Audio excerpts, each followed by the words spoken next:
Going on, guys? Welcome to a new video. In today's video, I'm gonna be going over with you guys my top accessories that I've been using the past 3 years of my running journey. So I hope that everything that I share here with you today, you're able to use it if you're new to running or if you're new to your running journey. And yeah, let's get right into it. So like that, we don't waste any time. So probably the most important one that I highly recommend and that you should probably also look into is get proper running shoes. They are a make it or break it, especially when you're running. I see a lot of new runners getting into running and they're using their Converse, they're using their Bands, they're using these, fashion shoes. I see some people even use their Air Jordan 1s to run. Now it looks cool and all, you look like a badass, you're like, yeah, I'm running in the shoes, it doesn't matter about the shoes. Trust me, if you really want to get serious about running or start putting more miles, you need proper running shoes. So for me, I am rocking right now the Kimbara 15s, the Sauconys. I've been loving this brand ever since I started to get into running. I had the Kimbara 13s prior to these. I had about 3 to 4 pairs of those. And the reason I like them, one is they're just perfect for my feet. Of course, go to a running store, get your feet checked out, just make sure what works for you, what doesn't. And I love these because one, they're narrow, a little bit narrow on the bottom, in the front here.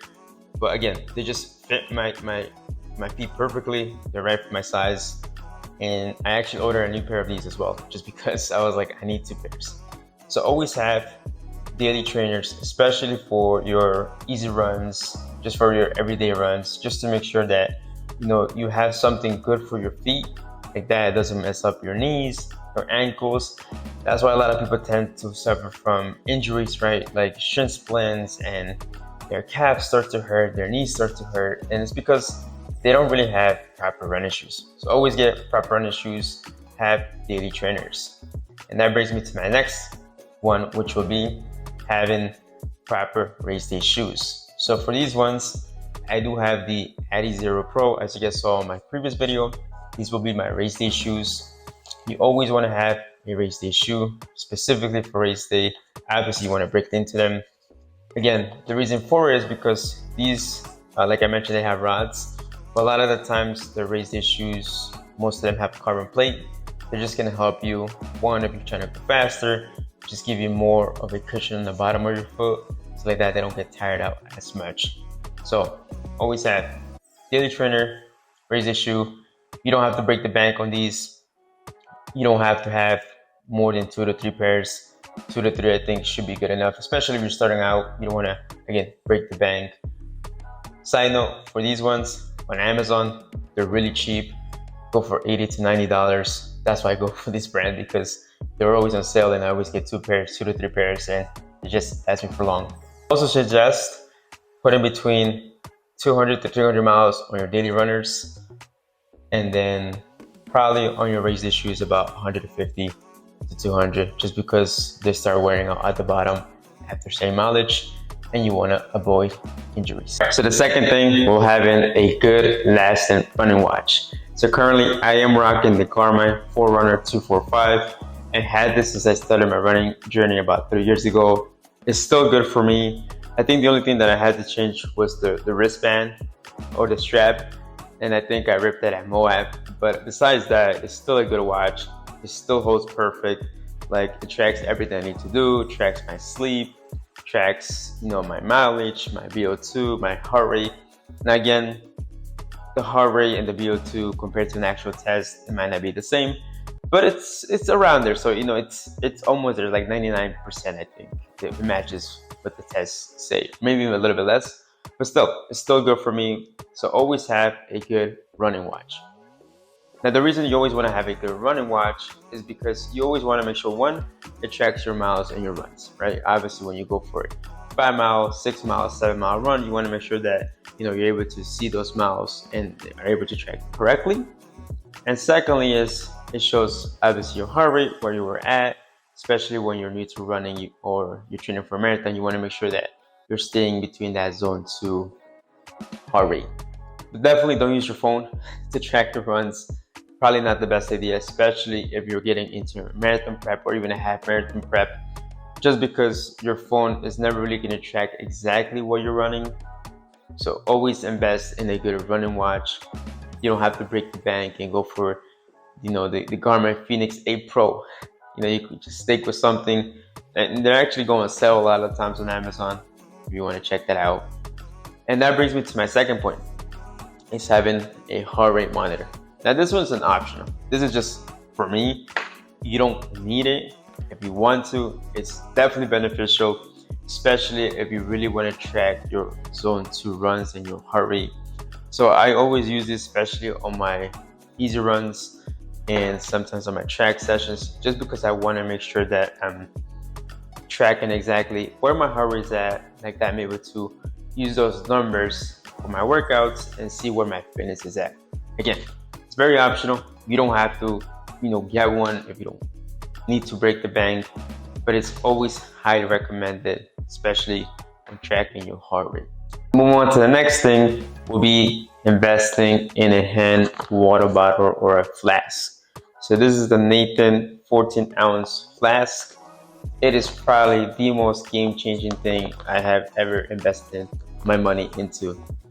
You should probably do it too, especially in the summer heat. When you're running in the heat, you always want to have something, some hydration, some liquid with you during those runs. You don't want to wear a vest. If you want to, that's fine. But again, this is probably the best thing I invested in. Usually I always make some electrolytes, some carbs in here, making sure that I'm always hydrated during my runs. And they're very light. Literally, you can always downhill like this, you can hold it like this, and it feels like you're not running with much. Think of it if you're running something light like a water bottle. A lot of times if you buy those other big water bottles, they're a little bit bigger, harder to hold. But these ones, they're super easy to hold. Again, probably one of the best things that I have invested in myself in. You should probably do it too, especially in the heat, in the summer training. One of the best things you could probably invest in. Get a flask. Okay, so this next one might come as a surprise for many of you, but it's having proper running socks. Now, not all socks are created equal.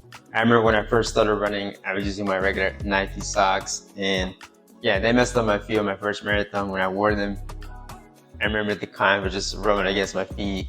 I got some blisters from that, a little bit of skin torn up here and there. But yeah, invest in proper running socks. These ones I got on Amazon. They absorb the sweat much better. The moisture is really the moisture itself, right, from the sweat on your runs. And they're not tight and they're not too loose. They just fit perfectly. There's many brands out there. I believe like Features and Swift have really good socks as well. I just got these just because on Amazon they were they were very inexpensive, and I just love the design too. It has some little things here. But yeah, have good running socks. Which brings me to my next topic, which will be my shorts. So these shorts have been my go-to for my past 3 marathons, and I love these. I got these on Amazon as well. They're from G Gradual. They're also very inexpensive, right? You don't want to break the bank, especially when training for a marathon. I know a lot of people do. They go for the fancy stuff, which is okay. I get it, especially if you have, the money for it, and you go for Tracksmiths and the Bandits. But for me, these were $20. But I love these because they have the side pockets, and I'm able to put my gels here, probably up to 3 on each pocket, and they're zipper up as well. So they're really good. They're also 3-inch, so you're gonna get that 3-inch length, right, rather than having long shorts. But yeah, these are just my favorite of all time. I don't think I'm ever gonna change these. Just love the side pockets, always really good. Next, having a good proper running hat. This is from Se Puede, the one I'm wearing right now. Link in bio from our brand, Se Puede. And we got some good running hats. You have the Persevere in the front, and then you got the Se Puede on the back. Yes, you can do it. So good running hat. So moving on to nutrition, I always have some electrolytes just to avoid any kind of cramps during my runs. Right now, I am using the Raw Endurance Replenish. I remember I went to Vitamin Shop and they were on the shelf, and I just looked at the ingredients and everything, and one scoop has about 1,000 milligrams of sodium. So that's why I loved it. I mean, the flavor itself is really good as well. And yeah, I mean, I love the servings. I love any kind of electrolytes that has between 1,000 milligrams of sodium, just because I consume a lot of sodium. I sweat a lot, especially in the summer. If you sweat a lot, you need to have sodium, you need to have electrolytes. So I consume about 3,000 to 5,000 milligrams of sodium per day, just because I sweat a lot and I want to avoid any kind of cramping on my runs. So electrolytes. Then I have my gels. So been using the Go gels from BPN for the past, I'll say 4 to 5 months. Used this on my last marathon prep. I like them. They're very good. They don't mess up my stomach. I was using the glue before, but the glue every time after my run, straight to the bathroom, straight tiger face, will be there for about 20 to 30 minutes. So these ones have been really good. I love the apple cinnamon flavor. I think they have mango and wild berry as well. So highly recommend it as well, having some proper gels. Just because the gels are going to be carbs during your run, you want to make sure that you're carbing up, you're using some fuel, you're using fuel, so like that, you don't run out of gas, especially if you're in a marathon. You don't want to be a mile 20, 21, just losing fuel and just hitting the wall. So making sure you have some proper gels. Ones are really optional, but they just last for me. Whenever I am wearing a shirt, during marathon days, right now I'm running shirtless, but when I am wearing my singlet or shirts, you tend to chafe on your nipples, on your armpits, or your thighs. You make sure you want to invest in some body glide. Usually put this prior to my runs when I wear a shirt, like I mentioned. So my nipples, on my armpits, and on my thighs as well. So really good. They're very good, and there's something that you should definitely invest into. Then you have some running glasses. So the running glasses, again, these ones I got on Amazon as well. They're like 20, 25 bucks. Again, I'm not a person that loves to overspend on things that I shouldn't be doing. And they're perfect for me. I mean, they've been good. I use them especially when I'm doing my double runs right now. So right now I am doing double runs. So I'll do like 9 or 10 in the morning and in the afternoon, especially here in Texas C, when the sun is out at 4 or 5 p.m. You just know the sun is hitting. So I want to make sure I have something to protect my eyes. And these are good, perfect for the sun. So some sunglasses as well. And that moves me to my last part, is having a lacrosse ball. Now this is going to be so useful, especially just for recovery, right? A lot of times we're on our feet, whether it's at work or especially when we're running a lot. And I always use this one just to, after my runs or even before my runs, I'll put the bottom of my foot and just roll it out just to get some of that tightness out. And even after my runs as well, just get some of that tightness out. I use it as well sometimes for my calves. They get a little bit tight, so use this as well. So highly investable as well, having the lacrosse ball.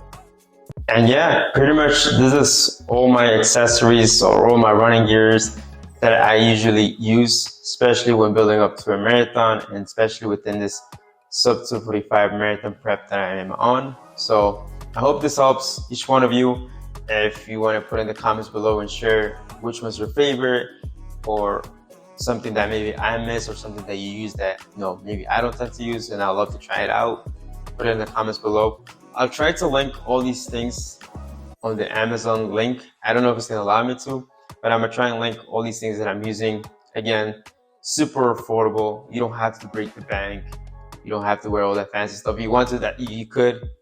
I'm just saying, for me, especially when it comes to running, I try to be as affordable as I can, especially because in the economy we live in, I want to make sure that we don't break the bank. So hope you guys enjoyed the video. As always, Se Puede. If you want to get a shirt, hey, link in bio as well.